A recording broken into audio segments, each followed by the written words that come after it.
All right, what's left of a 12-inch Crescent.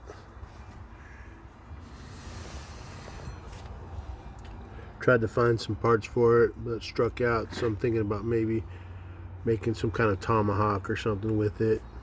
I've been having it for a long time. Haven't done anything with it.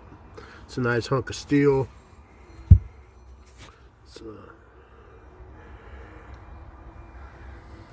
Jamestown, New York, so not sure exactly how old it is, but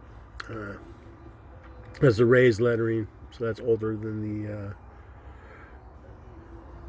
the inset type of lettering. All right.